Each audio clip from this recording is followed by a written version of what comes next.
Olá, bom dia. Sou Tânia Ferreira, professora da Faculdade de Nutrição da Universidade Federal de Goiás e venho aqui trazer um pouco para vocês sobre a gordura em alimentos, né? Conhecer para controlar. Vou falar um pouco da química da gordura, mas também vou falar sobre as fontes alimentares, né? Então, gordura, por definição, são compostos orgânicos formados por carbono, hidrogênio, oxigênio e também pode possuir fósforo, nitrogênio e enxofre, com predomínio do hidrogênio. São encontrados nos organismos vivos e alimentos geralmente insolúveis em água e solúveis em solventes orgânicos.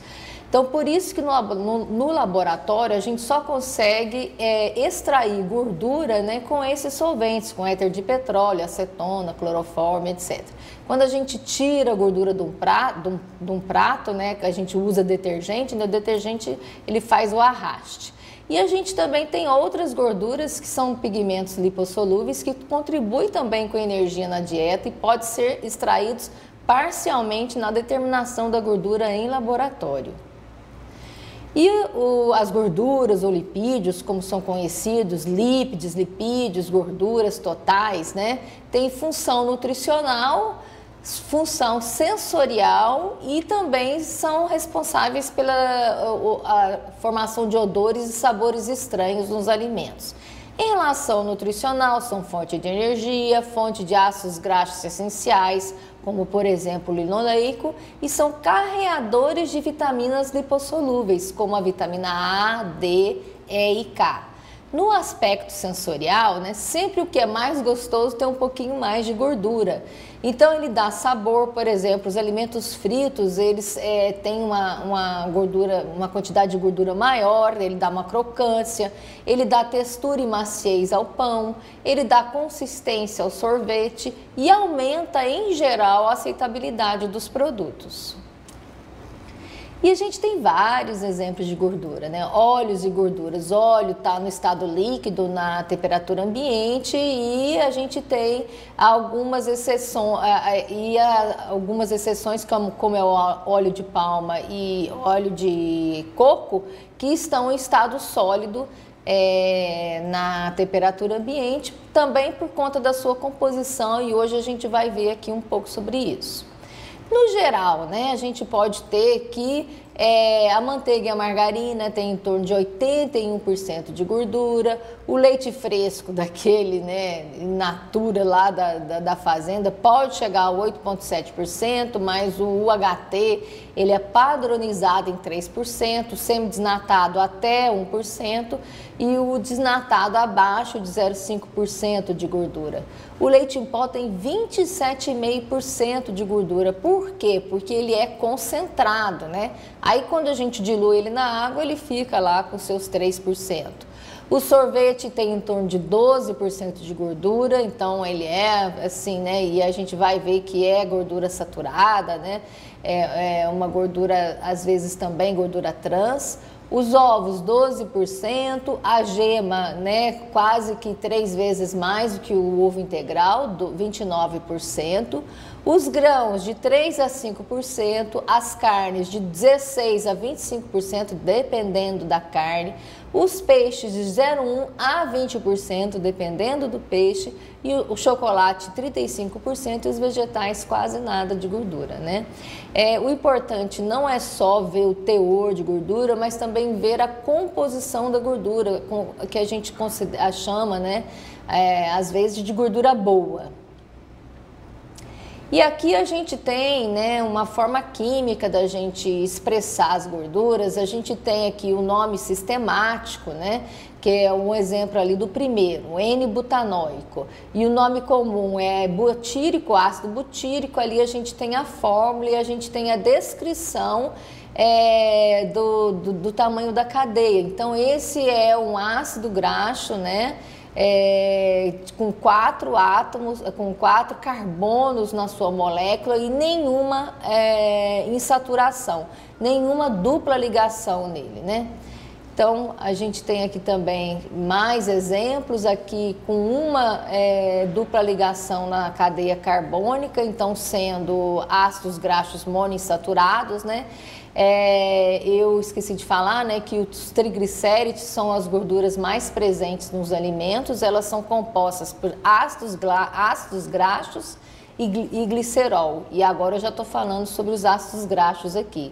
Aqui são vários exemplos do monoinsaturado e depois aqui do ácido linoleico, que tem 18 átomos na sua cadeia carbônica e duas duplas ligações.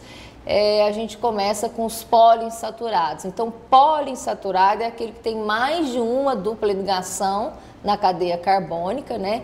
E isso vai trazer propriedades fisiológicas e físicas, né, da gordura importantes na indústria de alimentos e no organismo. Aqui eu tenho um artigo, né, da importância da gordura alimentar na prevenção e no controle de distúrbios metabólicos e doenças cardiovasculares, publicado nos Arquivos Brasileiros de Endocrinologia e Metabologia, pela professora Ana Maria Pita Lutemberg. E eu acho um artigo assim bem explicadinho, bem interessante para poder ver vários aspectos fisiológicos, que não é o objetivo dessa aula, dessa palestra, mas traz também alguns aspectos específicos dos tipos de gorduras nos alimentos, né?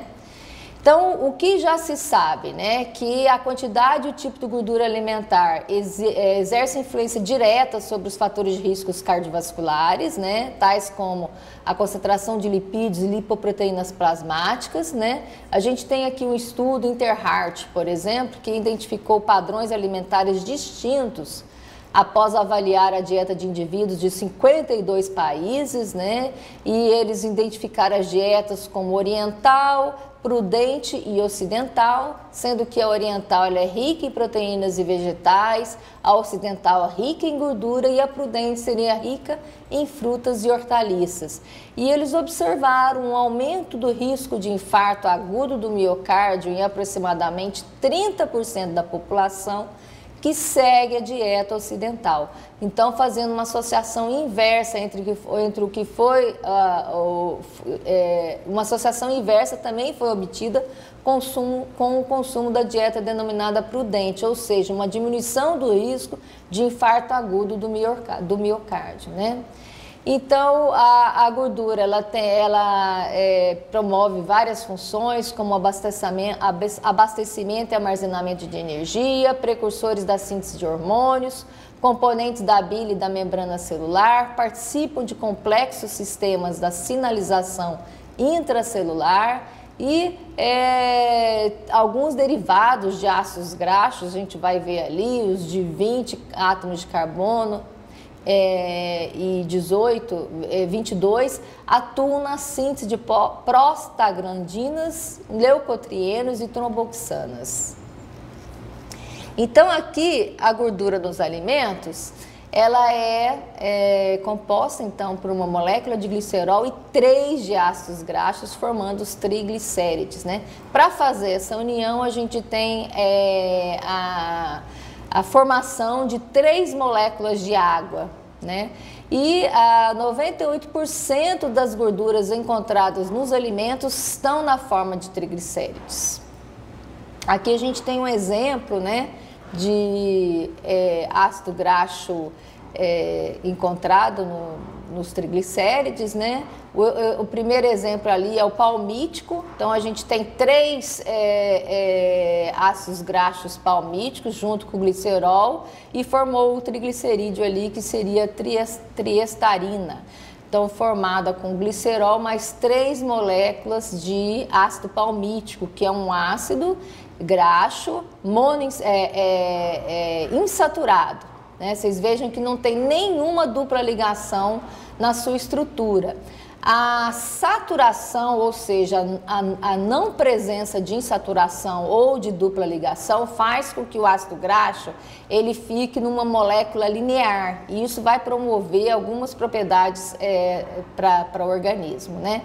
Então ali a gente tem ácidos graxos saturados, né? Na primeira estrutura, abaixo dessa estrutura colorida, a gente tem os ácidos graxos saturados, depois o monoinsaturado com apenas uma insaturação, apenas uma dupla ligação, e o poliinsaturado. Repare que na terceira estrutura ali, o poliinsaturado, por conta das insaturações, a cadeia carbônica ela fica mais ramificada, ela fica menos ali coesa, menos densa, né? E isso tem efeitos no sistema cardiovascular, né? No sistema vascular do organismo.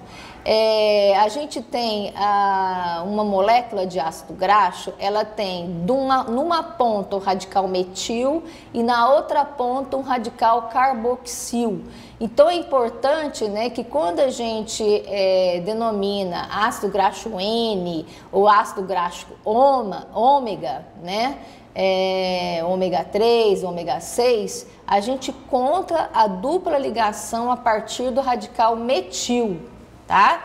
E quando a gente identifica quantas duplas ligações tem, aí a gente vai contar a partir do radical carboxil. É uma nomenclatura química, mas é importante a gente saber que quando se fala N, quando se fala ômega é a mesma coisa, mas quando se conta aonde está a dupla ligação, aí já conta da outra ponta da cadeia carboxílica. Então, a dieta ocidental, ela tem de 30% a 40% de calorias na forma de gordura, em geral, né, por aquele estudo feito com 52 países, 300 miligramas de colesterol, 50% do colesterol presente no lúmen é absorvido, né? E aí hoje a gente já tem novos estudos que dizem que o colesterol dietético não é tão importante assim para dislipidemias, né? E a gordura de origem alimentar e a endógena são transportadas no plasma por meio de lipoproteínas, né, constituídas por lipídios neutros, como o colesterol éster e os triglicérides em o seu núcleo hidrofóbico, além de vitaminas lipossolúveis, os fosfolípides, o colesterol livre e as apoliproteínas são transportadas na sua superfície hidrofílica. As lipoproteínas são responsáveis pelo transporte dos lipídios da circulação linfática, sanguínea e intestino, e os ácidos graxos livres são transportados pela albumina, né? Então, o colesterol é um álcool e só tem nas gorduras de origem animal, quase ou totalmente na forma livre, não é esterificada, né? Suas principais fontes são a gema de ovo, leite e derivados, carne bovina, pele de aves e miúdos, né? E a resposta do organismo à ingestão do colesterol está relacionada a diferentes genótipos de ApoE. Então, está muito mais relacionadas à genética do que mesmo a ingestão de colesterol, né?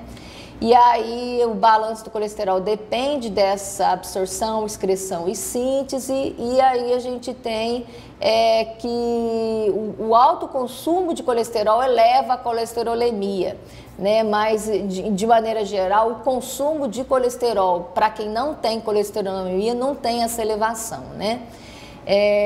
O colesterol relaciona essa elevação do colesterol plasmático, mas seu efeito é menor quando comparado a outras variáveis alimentares, como ingestão de ácidos graxos saturados e ácidos graxos trans, ou mesmo consumo total de gordura, né? Os ácidos graxos saturados estão presentes em gorduras animais, né? Como carnes, leites e derivados, em gorduras vegetais, como óleo de coco e cacau, estão no estado sólido à temperatura ambiente, classificam-se basicamente em ácidos graxos de cadeia média, que tem 8 átomos de carbono e 10 átomos de carbono na sua molécula, e ácidos graxos de cadeia longa, que tem mais de 10 carbonos na sua cadeia. Os ácidos graxos de cadeia curta são absorvidos na forma não esterificada, ligam-se ao albumina e são transportados ao fígado, onde eles são rapidamente metabolizados. Pelo fato de não serem transportados nos quilomicros, não eleva os lípidos no plasma, né? Essa é uma referência citada no artigo ali da Ana Maria Lutemberg. Então, dessa forma, os indivíduos hiperquilomicronêmicos poderiam utilizá-los na dieta em substituição aos ácidos graxos de cadeia longa, que são incorporados aos quilomicros. Então, ele tem os ácidos graxos de cadeia curta, eles têm ali de 8 a 10 carbônicos, eles têm uma metabolização diferente dos outros ácidos graxos no organismo, né? Os ácidos graxos saturados geralmente são de cadeia longa, né? E a gente tem o maior exemplo é o palmítico, de 16 átomos de carbono, depois vem o mirístico, depois vem o esteárico, de 18 átomos de carbono. O palmítico, o esteárico e o mirístico, a gente vê que o palmítico, que é um saturado, ele tem elevada concentração e importância na gordura alimentar plasmática de colesterol, de LDL, colesterol, quando comparado à gordura poliinsaturada. O esteárico, por sua vez, não eleva a colesterolemia, embora seja um ácido graxo saturado, e o mirístico apenas se alonga, né? Então, ele é bem rapidamente incorporado aos triglicéridos, então é o mais importante ácido graxo na elevação da colesterolemia. E a gente tem aqui um estudo na Finlândia, feito por 20 anos, que a cada 5% de diminuição de calorias provenientes de gordura saturada, havia 17% de queda no risco de doenças cardiovasculares, né? Aqui a gente tem um exemplo dos ácidos graxos, né? Palmítico, esteárico, oleico, linoleico e o linolênico, né? O palmítico ali um saturado, sem nenhuma dupla ligação, o esteárico também, um outro exemplo, sem nenhuma dupla ligação, né? Com mais átomos de carbono. Já o oleico monoinsaturado, o linoleico duplamente saturado e o linolênico triplamente saturado, né? Aqui a gente tem exemplos, né, de ácidos graxos insaturados importantes na dieta, né? A gente tem ali que o ALA, conhecido como ALA, ácido alfa-linolênico, ele é essencial ao organismo porque a gente não consegue colocar aquela dupla ligação a partir do carbono 9, quando a gente tem uma denominação a partir da cadeia carboxílica, de onde a gente coloca a dupla ligação. E o ácido eicosapentaenoico e docosahexaenoico, que é de 20 e 22 átomos de carbono na cadeia carbônica, eles são importantes, apesar de não serem essenciais, porque eles são precursores dos ácidos graxos ômega 3, né? Já os ácidos graxos ômega 6, temos como exemplo o ácido linoleico, que é conhecido como AL, é um ácido essencial. O gama-linoleico, que é oriundo do linoleico, e o araquidônico, né? E como ácidos monoinsaturados importantes também para o organismo, é o ácido oleico, o ácido eicosatrienoico e o ácido eurúcico. Então aqui a gente tem a denominação, né, de como a gente coloca, como a gente conta, né, a dupla ligação para poder ter as denominações, né?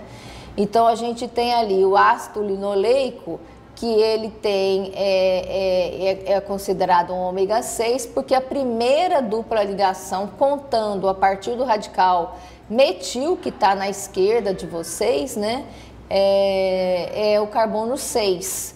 E o ácido linolênico, ele, a partir do carbono 3, ele tem a primeira dupla ligação. Então a gente pode chamar de N ou ômega, contando a dupla ligação a partir do radical metil. Se a gente conta a partir do radical carboxila, aqui a gente vai ter onde está a dupla ligação. Por exemplo, do linoleico, está no carbono 9 e no carbono 12, contando do carboxílico para da direita para a esquerda. Então tem essa notação diferenciada, o linoleico ele tem essa notação C18, 3, 9, 12 e 15. Significa que a primeira dupla ligação a partir do radical carboxil, ele é no carbono 9, depois no carbono 12 e depois no carbono 13. E ele é ômega 3 porque, contando do radical metil da esquerda para a direita, ele está com a dupla ligação no carbono 3. O ácido oleico, né, que é um dos principais ácidos graxos de monoinsaturado da série ômega 9, né, que ele tem a primeira dupla ligação a partir do radical metil no carbono 9, ele é frequentemente encontrado no óleo de oliva e no óleo de canola, né? O óleo de canola é uma simplificação de Canadian Oil. No processo de produção do óleo de canola, se extrai, né, esse óleo de uma gramínea, no inglês chamado rapeseed, e é eliminado o ácido erússico, certo? Então, esse ácido erússico, ele é um ácido graxo monoinsaturado, com a primeira monoinsaturação do lado metil no carbono 9, né? Mas ele tem um sabor indesejável e ele se diz que pode produzir miopatia. Então, o óleo de canola é um óleo geneticamente modificado, aliás, por seleção, né, por seleção de sementes, e aí chegou no óleo de canola livre de ácido erússico, tá? E a gente tem também muita produção dessa semente no Brasil, né?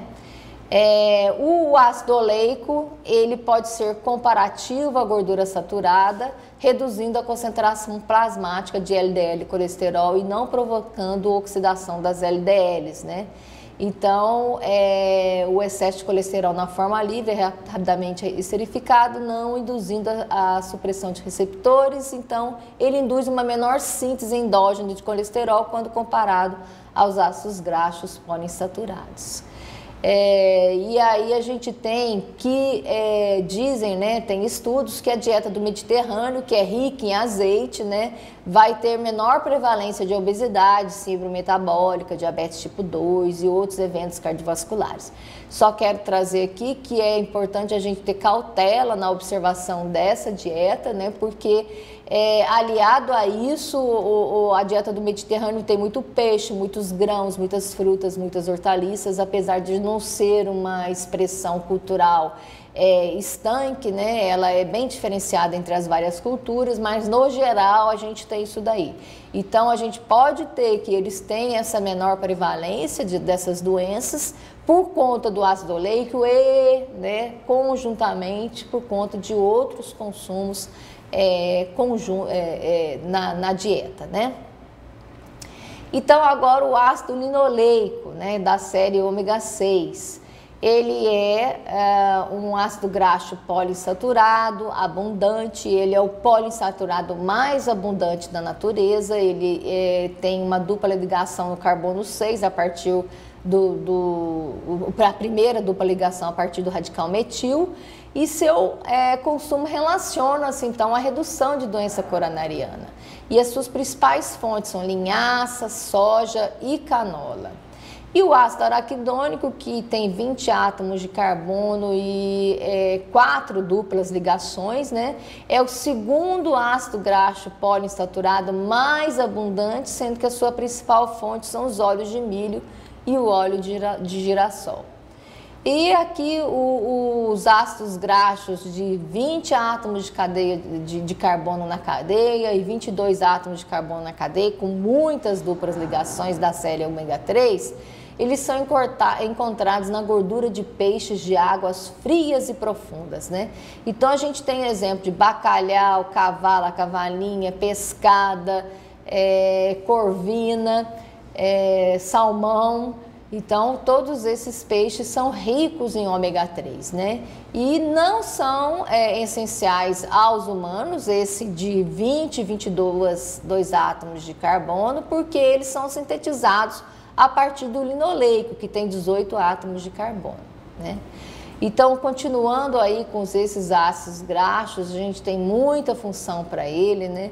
Ele tem uma função moderada de triglicéridos por diminuir a atividade aqui de uma enzima, ele tem diminuição da secreção hepática de VLDL, eles são envolvidos em importantes vias regulatórias, eles atuam na regulação de genes envolvidos na lipogênese, na formação de lipídios, aumenta a oxidação de ácidos graxos e tem interferência no metabolismo hepático da glicose.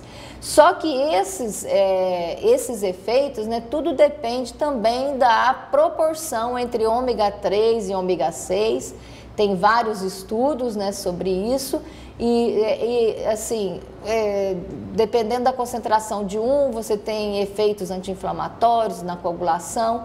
Então, o equilíbrio necessário ao controle dos processos de coagulação de inflamação, que a gente até está vendo aí com o coronavírus, né? É importante essa proporção entre ômega 3 e ômega 6, né? Então, com esse advento da propaganda da dieta mediterrânea, estão incentivando muito o consumo do ácido graxo oleico, que é o ômega 9, e aí desproporciona também os outros ácidos graxos, né? Já os ácidos graxos trans, a gente tem que dar uma atenção especial para eles, porque eles têm efeitos deletéricos à saúde, né? Então, eles são aqueles ácidos graxos que eles têm uma monoinsaturação, mas cuja isomeria química, ela provoca, então, uma conformação na estrutura carbônica mais linear, né? Então, as moléculas de hidrogênio, elas ficam numa posição que fazem com que a cadeia carbônica fique mais linear. Então, ela tem comportamento de gordura saturada no organismo, né? Então, eles são isômeros geométricos dos ácidos graxos cis. E é originado principalmente no processo de hidrogenação industrial da gordura poliinsaturada. Mas a gente tem também ácidos graxos trans produzidos por bactérias de ruminantes. Então, a gente pode encontrar, embora em pequenas quantidades, em alimentos de origem de ruminantes, né? Então, búfalo, boi, né? Vaca, aliás, e aí a gente tem aí uma pequena concentração, né? E também a gente tem, além da hidrogenação de gordura poliinsaturada, a gente tem também a hidrogenação catalítica, né? Que são, que se aplicam aí a óleos vegetais líquidos, né? Fazendo com que eles fiquem mais sólidos, né? E que, na verdade, esse tipo de manipulação acaba aumentando a vida de prateleira do alimento, então ele fica com um tempo maior antes de se degradar, né? E no final das contas, a principal fonte de gordura trans na dieta é a vegetal, que veio dessa, a industrial, que a gente chama, né? Que veio dessa hidrogenação de óleos e etc, né? Então, eles elevam a colesterolemia, eles reduzem o HDL2, que é uma subfração mais sensível a modificações alimentares, né? Aumenta a quantidade de ácidos graxos livres na circulação, contribui indiretamente para a resistência periférica, a ação da insulina, eleva o risco de doenças cardiovasculares por sua ação sobre fatores de risco. E então é muito importante a gente conhecer um pouco a composição dos ácidos graxos dos alimentos, né? A gente tem essa publicação aqui da Revista de Nutrição de Campinas, de 2004, que fala sobre os ácidos graxos trans, suas implicações nutricionais e suas fontes na dieta, né? Então, por exemplo, no Brasil a gente tem as margarinas com em torno de 32% de ácidos graxos trans, a margarina cremosa, isso quando foi feito, em 2004. Hoje existe uma tendência de diminuição nos alimentos, né, desses compostos.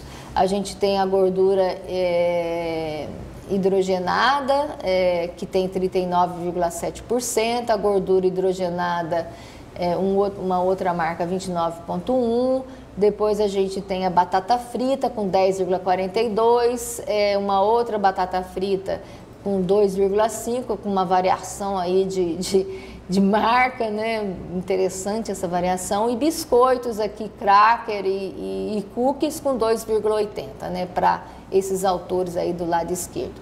Na Argentina, a margarina tem menos ácidos graxos trans, isso em 2004, né? E cookies mais ou menos a mesma quantidade. Na Austrália, bem menos, na Nova Zelândia, parecido aí com os valores da Argentina. E aqui a gente tem uma publicação, né, na Brazilian Food Technology, que é uma publicação do Instituto de Tecnologia de Alimentos de Campinas, e que eles verificaram a gordura trans e notificação na rotulagem de gordura trans de biscoitos, né? Então, reparem que a primeira coluna é o tipo de biscoito, aí depois a gente tem a quantidade de gordura, depois a quantidade de gordura saturada, monoinsaturada, poliinsaturada e gordura trans.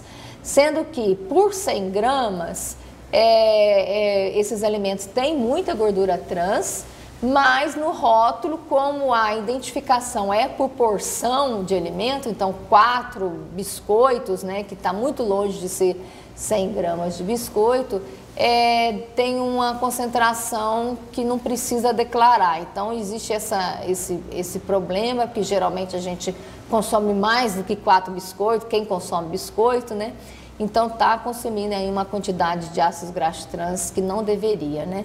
No último consenso de dislipidemia, publicado pelos Arquivos Brasileiros de Cardiologia, eles recomendam a exclusão da gordura trans da dieta, né? E aqui a gente pode ver, né, se em 100 gramas aqui, ele varia aqui de 1,1 a 3,3 aqui, por exemplo, no pão de mel caseiro, né? Então a gente tem uma quantidade aí muito elevada de gordura trans, e essa composição que eu trouxe para vocês é por 100 gramas de alimentos. E aí, por conta disso, né, a indústria de alimentos está querendo retirar a gordura trans dos alimentos através aqui de 3 etapas, né? A primeira etapa seria a limitação de gordura trans na produção industrial de óleos, né? Com um máximo de 2%, isso até julho de 2021. Depois a segunda etapa, não só no óleo industrial, mas em todos os alimentos, e até janeiro de 2023. E finalmente a terceira etapa, né, também para 2023, seria o banimento total dos ingredientes para fins de consumo, como gordura trans, e pode ser usada para fins industriais, mas não como ingrediente final em receitas para o consumidor, né? Então ele pode ser usado para fritura, alguma coisa assim, mas não acrescido na composição dos alimentos, né? Então vamos aguardar. O grande objetivo disso é restringir a quantidade de ácidos graxos trans nos alimentos, né? Ácidos graxos trans industriais, que são aqueles produzidos, né, cuja dupla ligação, cuja hidrogenação de gordura de óleos vegetais provoca essa formação de ácidos graxos trans. Restringir a quantidade de ácidos graxos trans nos alimentos, garantir o acesso dos consumidores a informações claras e precisas sobre a presença de ingredientes fontes, né, de ácidos graxos trans nos alimentos, e garantir o acesso dos consumidores a informações, desculpa. Bom, o EPA e o HA, que seria os ácidos graxos lilonênico, o eicosapentenoico e decosapentenoico, eles tiveram a sua importância, né, a partir de estudos de esquimós, né, na Groenlândia, que mesmo consumindo uma dieta alta em gordura, em peixes que é a principal fonte de alimentação da dieta deles, né? Eles tinham baixa incidência de doença coronariana, né? Ele tinha maior tempo de sangramento, menor concentração de lipídios e lipoproteínas plasmáticas, e eles verificaram que essas alterações eram relacionadas a fatores ambientais e não tanto por fatores genéticos, né? Dentre esses fatores ambientais estava o alto consumo de peixe, hábito diário daquela população, né? E aí outros estudos vieram a confirmar esses resultados da importância da ingestão de peixe, exatamente por conta dessa composição em ALA, em DHA e EPA. Os fitoesteróis são encontrados naturalmente nos vegetais e eles podem ser inseridos nos alimentos juntamente com uma esterificação, né? A gente tem uma produção de hidrogenação do esterol produzindo estanóis, a gente tem o cistosterol e o campesterol e o estigmasterol como os mais abundantes fitoesteróis nos alimentos. Eles diferem do colesterol por possuírem um grupo metil e um etil no carbono 24 ou uma dupla ligação na sua cadeia. E as principais fontes são grãos, óleos e margarinas, e a ingestão média varia de 200 a 400 miligramas, chegando a 600 miligramas em dietas vegetarianas, mas apenas 1% é absorvido. E no alimento, né? Eles são esterificados junto a ácidos graxos derivados de óleos vegetais, então, e aí faz com que ele, com essa esterificação, ele que antes tinha uma forma cristalina e pouco solúvel, ele fique com uma forma mais solúvel em gordura e aí ele pode ser incorporado em alimentos. Então, muitos alimentos ricos com fitoesterol, ele é feito dessa forma, ele é unido ao ácido graxo e ele tem efeitos benéficos na dieta, né? Uma das únicas tabelas brasileiras de composição de alimentos que dizem a composição em ácidos graxos dos alimentos é essa tabela TACO. É disponível, né, para quem quiser ver na internet, todo mundo pode baixar essa tabela. Ela é feita pelo Núcleo de Estudos em Pesquisas Alimentares da Unicamp. E aí eu vou trazer alguns resultados para vocês dessa tabela, né? Então, na verdade, a composição em ácidos graxos é mais ou menos quantidade de páginas da tabela são umas 6, 8 páginas só, no máximo, né? E aí a gente tem aqui que os biscoitos doce, né?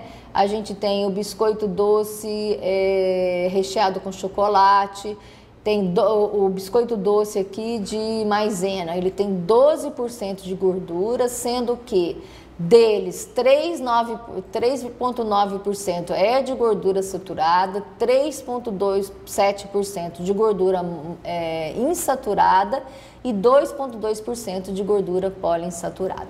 Então, assim, é um biscoito que tem muita gordura saturada, né? Tem um pouco de gordura poliinsaturada, mas é bom a gente observar, né? Que olha aí a quantidade de gordura que tem num biscoito, sendo que uma carne a mais gordurosa possível tem 26%, né?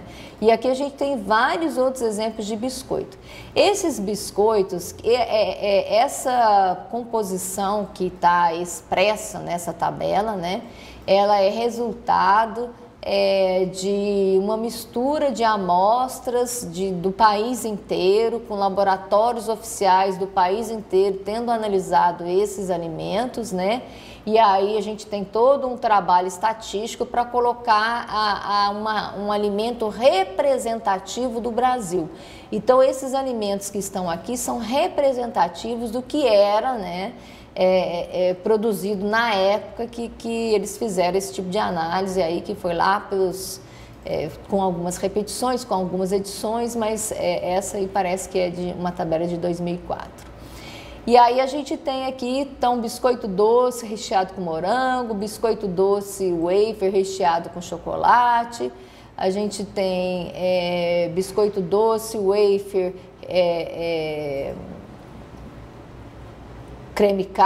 um biscoito creme cracker, Então, variando aqui de 20% a 14% de gordura, muito alto o teor de gordura, né? E gordura saturada também, muito alto. Aí vocês veem aqui 6,7% no biscoitos recheados com morango.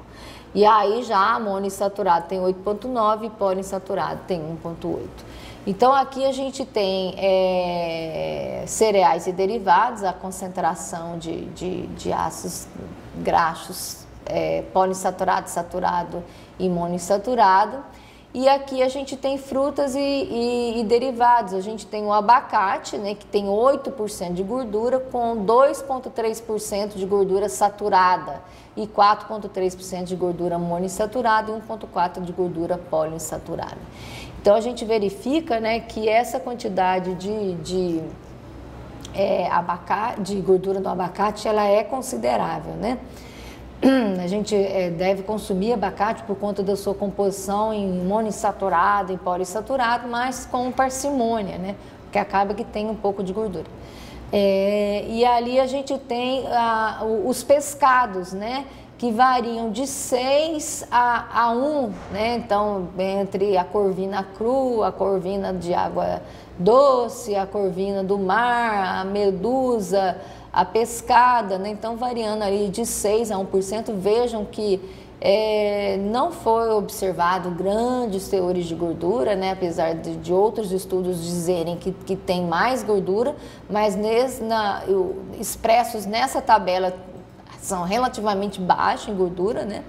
A gente considera que seriam alimentos, peixes gordurosos, mas aqui apareceu baixo teor de gordura. E essa gordura aí, ela é espalhada aí entre as gorduras saturada, monoinsaturada e poli, e a gente tem que dar importância ali para as gorduras poliinsaturadas, que compreendem aí o teor de gordura total. Reparem que quando a gente soma o total de gordura saturada com o total de gordura monoinsaturada e o total de gordura poliinsaturada, às vezes não dá o teor de gordura total. Mas por quê? Porque existem outros ácidos graxos que não estão expressos nessa tabela, né? Mas dentro do teor de gordura está contabilizado os ácidos graxos. Vocês podem ver aqui que do lado direito a gente tem aqui a composição em ácidos graxos saturados, né? E nas próximas páginas teria a composição em poliinsaturado e monoinsaturado de todos esses alimentos que eu estou apresentando para vocês, o conjunto dos ácidos graxos monoinsaturado e monoinsaturado e gordura, né? Bom, as carnes, né? Elas têm uma composição em gorduras bem alta, né? Então varia ali, dependendo da carne, de 11% a 32%, como é o caso aqui da carne bovina, costela de boi crua, tá aqui 32% de gordura, com uma quantidade elevada de gordura saturada, muito, muito maior do que todos os outros alimentos que eu trouxe ali para vocês, e uma quantidade também elevada de gordura monoinsaturada e de poliinsaturada, né?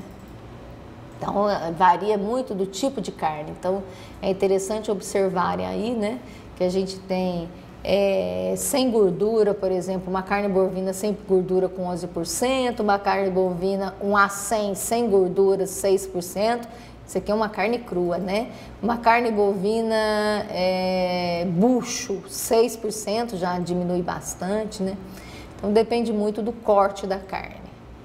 E aqui mais exemplos aqui de carne, né? A gente tem aqui uma carne bovina picanha com gordura grelhada, 20%, né? Sendo 7,9% de gordura saturada, 9,2% de monoinsaturada e 0,4% de poliinsaturada. Vejam que a picanha tem mais gordura ruim do que gordura boa, né? Aqui os leites e derivados, exemplo, né? A gente tem uma batida láctea uma bebida láctea de pêssego, né, com 2% de lipídio, sendo que de lipídio de gordura, sendo que de gordura saturada 1,1%, de gordura monoinsaturada 0,9%, de gordura poliinsaturada 0%. iogurte, né? Então varia da fonte de leite, de produto lácteo, né? 7% para leite condensado, né? Com bastante gordura saturada. Aqui a gente tem a composição continua ali com leite, o leite integral, né? 3% de gordura, 1,4 de gordura saturada, 0,7 de gordura monoinsaturada e 0,1 de gordura poliinsaturada. E mais adiante também tem o teor de ácidos graxos trans desses alimentos, né? Oriundo de ruminante tem ácidos graxos trans. E o leite desnatado 1% e o leite de vaca integral em pó 27%. O ovo, né, a gente tem 9% de gordura, sendo que poliinsaturado 1,2%, olha interessante, né? Alimentos açucarados, achocolatado tem gordura 2% e chocolate ao leite 30%. E aqui as leguminosas e derivados, ervilhas, tem traços de gordura, feijão 1% feijão cru, lentilha crua 1% de gordura. E aqui a atualização das diretrizes brasileiras de dislipidemias e prevenção da arteriosclerose de 2017, né? E aí, pegando o item de tratamento não medicamentoso, ou seja, pela dieta, né? A gente tem aqui um resumo do quadro, né? Que a recomendação para perda de peso é manter o peso saudável para quem tem LDL dentro da média e sem comorbidade. Então aqui a gente tem para cada situação o que se recomenda, né? Por exemplo, em questão de carboidrato, consumo de 50% a 40% do valor calórico total. Para LDL, a gente tem um pequeno aumento ali para quem tem uma concentração limítrofe de LDL, colesterol. De proteína, de gordura, e é importante aqui, né? Ácidos graxos trans, excluir da dieta. Então, desde 2017 a gente tem essa recomendação. Ácidos graxos saturados, menor que 10% do valor calórico total, menor que 7% para outras situações, menor que 5%. Ácidos graxos monoinsaturados, né? Então de 15 para aumento para 20 na situação limítrofe ali. E ácidos graxos, ácido linoleico, consumo de 1,1 a 1,6 gramas, né? Então, no caso, sem comorbidades, com ácidos graxos, LDL, colesterol, dentro da média, né? Dentro da meta. E EPA e DHA, com aqui uma situação de maior consumo para concentrações limítrofes, para triglicérides altos e para um valor acima de 500 miligramas por decilitro de sangue, para o consumo elevado aqui de EPA e DHA, né, que a gente consegue com a ingestão de peixes, né, pelo menos 2 vezes por semana. E aí tem estudos que, dependendo da preparação, dependendo desse peixe, a gente tem uma concentração maior na dieta, né? Então, a gente, por exemplo, que mora longe do mar, como é que nós vamos consumir alimentos, peixes, né? De águas salgadas, de águas geladas, águas profundas, né? Então, de preferência, a gente comprar os enlatados, né, de peixes enlatados, porque é só dessa forma que a gente consegue, ou então com peixe congelado. No caso dos enlatados, de preferência, ele conservado no seu próprio óleo, porque às vezes a gente tem ali dentro daquele óleo já os ácidos graxos importantes para a nossa saúde, né? Então, preferir o conservado em óleo do que o conservado em molho de tomate, né? Recomendações e evidências para o consumo de ácidos graxos ômega 3, né? Então aqui na segunda coluna a gente tem o grau de recomendação e na terceira coluna, o nível de evidência, né? Sendo que o A é o maior nível de evidência, depois tem um nível de evidência B. E o grau de recomendação 1B e 2Bs, né? 2As e 2B.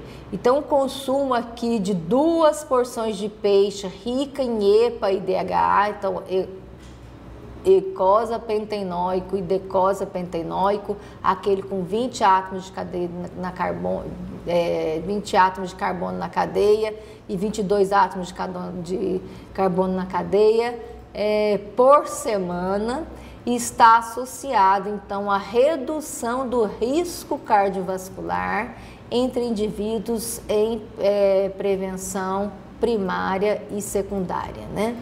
Então, o grau de recomendação é 1, com nível de evidência A. Então, assim, é super recomendado, né? O uso de suplementos de EPA e DHA pode ser considerado na prevenção cardiovascular um grau de recomendação 2B com nível de evidência B. Então, suplementação com EPA e DHA de 2 a 4 gramas deve ser recomendado para hiperglicemia grave, maior que 500 miligramas por decilitro, na vigência de risco de pancreatite, com nível de evidência 1, com nível de evidência A e um grau de recomendação 1, né? Então, suplementação com EPA e DHA de 1 a 5 gramas pode ser recomendada para hiperglicemia leve a moderada. E aqui a suplementação de EPA e DHA, uma gota, né? E aqui então a gente tem a recomendação desse último consenso, né, de 2017, que seria a substituição da gordura saturada por poliinsaturada, né? Essa é a grande importância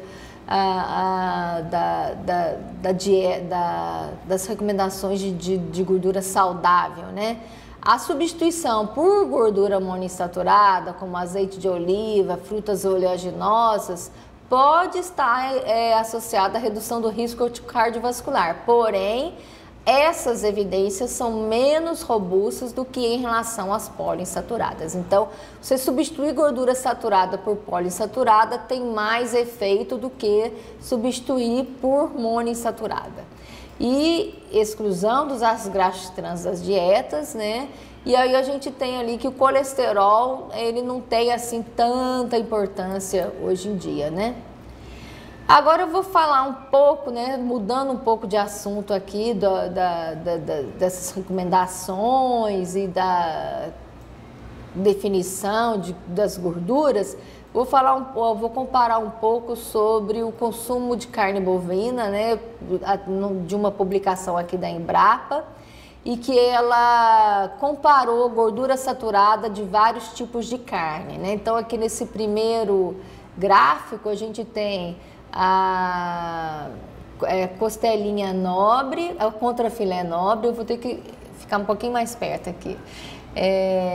A gente tem carne branca sem pele, coxa sem pele, frango com pele e o coração de galinha, né? Então, em amarelo é a gordura total e em vermelho a gordura saturada. Vamos comparar aqui que a coxa com pele e o frango com pele são o que mais tem gordura saturada, comparado até com o contrafilé do Nelore, né? Do boi marca Nelore, da raça Nelore, e carne branca sem pele, né? Então o frango aqui tem muito mais gordura saturada, né? Então essa figura aqui são concentração de gordura total e saturada em gramas por 100 gramas no contrafilé grelhado sem gordura, né? E alguns cortes de frango em cordeiro e em carnes suínas, né? Então em cordeiro é o segundo gráfico e em carne suína é o terceiro gráfico. Reparem aqui que a gordura total aqui do contrafilé, nesse gráfico aqui vai de 0 a 14, no gráfico anterior ali, que mistura muitas fontes de carne, vai de 0 a 20, né? Aqui de 0 a 14, O contrafilé ele tem em torno de 2% de gordura saturada, o lombo de cordeiro em torno de quase 3,9%, a costela de cordeiro 4%, um pouquinho acima, e o pernil de cordeiro em torno de 3%. Então vejam que o contrafilé continua sendo menos teor de gordura saturada comparado com as outras carnes, né? E sendo que a costela aqui de cordeiro é o que mais tem gordura no final das contas. Mas tem 12% de gordura, né? Vamos voltar para o primeiro gráfico aqui. Quem tem 12% de gordura, a coxa e o frango tem mais de 12% de gordura, chegando a quase 18%, né? Agora aqui vamos reparar bem aqui no gráfico do bacon, né? Nesse segundo aqui, que seria carnes suínas. O bacon tem 50% de gordura, sendo que quase 20% é de gordura saturada. Então, muito cuidado com o bacon, né? Já a bisteca suína tem 10%, o pernil suíno 10%, o lombo suíno 5% e a costela suína de 3% de gordura, sendo que aqui a gordura saturada sempre é abaixo de 5% para todos, menos para o bacon. E aqui a gente tem uma concentração de gordura total, gordura saturada no contrafilé grelhado de Nelore, com nada de gordura, né? E em algumas espécies de peixes e crustáceos. E a concentração de colesterol, né? Então, gordura total e saturada. Vamos prestar atenção aqui, né? Porque o colesterol dietético hoje em dia já não é tão mais importante. Vamos ver ali em relação ao gráfico, a barra amarela, que é a gordura total, e a barra vermelha, que é a gordura saturada, né? A gente tem os crustáceos fritos, né? Ele tem em torno de 12% de gordura, o bagre frito quase 14%, a carpa 6, 8%, a truta 4%, o salmão 4%, o bacalhau 1% e o contrafilé 4% de gordura total, sendo que o que está em vermelho são as gorduras saturadas, né? Então o crustáceo vai ali de 2, 3 para o bagre, tá? Então tem uma quantidade aí menor, né, de peixes do que de frango com pele, né? E aqui a gente tem contrafilé grelhado comparado com alguns produtos de origem vegetal e teores de colesterol. Então aqui, de origem vegetal, né, gordura total, óleo de oliva quase 100%, lógico, é óleo puro, né? E gordura saturada, o óleo de oliva tem em torno ali de 15%, o óleo de soja 15%, a mussarela mesma quantidade, o ovo cozido em torno de 5%, a manteiga já com 50% de gordura saturada, o leite 2%, 1% e o contrafilé a mesma concentração do leite, né, por 100 gramas. Então é interessante a gente verificar aí que o leite integral, né, ele tem uma concentração elevada. Então, a carne bovina magra é similar à carne branca de aves, sem pele, e a carne do lombo suíno em termos de concentração de gorduras no final das contas, né? Eles são fontes de proteínas, vitaminas do complexo B, né? B1, B2, B6, B12, niacina e ácido pantotênico. Eles possuem alto teores de minerais,